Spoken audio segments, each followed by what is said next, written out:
Guys today என்ன செய்ய போகிறோன்னு வந்து பார்த்தீங்கன்னா பூண்டு கார தோசை தான் நம்ம செய்ய போகிறோம். எப்படி செய்யலான்னு பார்க்கலாங்களா? அடுப்பை ஆன் பண்ணி கடாய் வச்சு கொஞ்சமாக எண்ணெய் ஊற்றிக்கோங்க. ஒரு கைப்பிடி அளவு பூண்டு நீங்கள் இது கூட சேர்த்திக்கோங்க.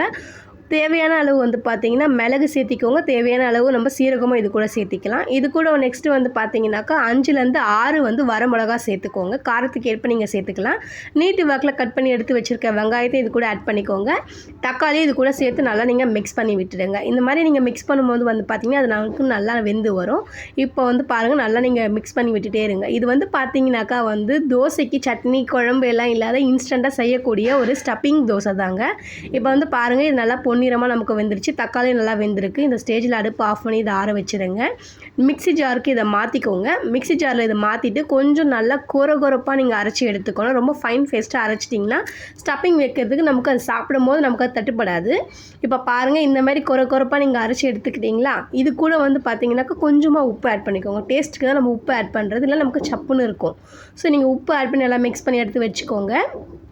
தோசை கடாய் வச்சு நல்லா வந்து தோசையை காஞ்ச பிறகு வந்து பார்த்தீங்கன்னாக்கா தோசையை நல்லா ரவுண்டு வாக்கில் இதில் சுட்டு எடுத்துக்கோங்க. 2 சைடும் வந்து பார்த்தீங்கன்னா நல்லா நமக்கு தோசை வெந்து வரணும். அந்த ஸ்டேஜில் தான் நம்ம ஸ்டப்பிங் வந்து இது கூட ஆட் பண்ண போகிறோம். இப்போ பாருங்கள், நம்ம ஸ்டப்பிங் ஆட் பண்ணுறோங்களா? பரவலாக எல்லா சைடும் நீங்கள் சுற்றி இதை ஆட் பண்ணிக்கோங்க. அவ்வளோதாங்க, நம்ம பூண்டு கார தோசை ரெடிங்க. ஸோ இது வந்து பிடிக்காதவங்களுக்கு கூட நீங்கள் செஞ்சு கொடுத்தீங்கன்னாக்கா சட்னி இல்லாமல் வந்து ஈஸியாக குழந்தைங்களுக்கு மார்னிங் பிரேக்ஃபாஸ்ட்டாக கூட இதை செஞ்சு கொடுக்கலாம். இந்த வீடியோ யாருக்கெல்லாம் பிடிச்சிக்கோ லைக் பண்ணுங்கள், கமெண்ட் பண்ணுங்கள், சப்ஸ்கிரைப் பண்ணுங்கள்.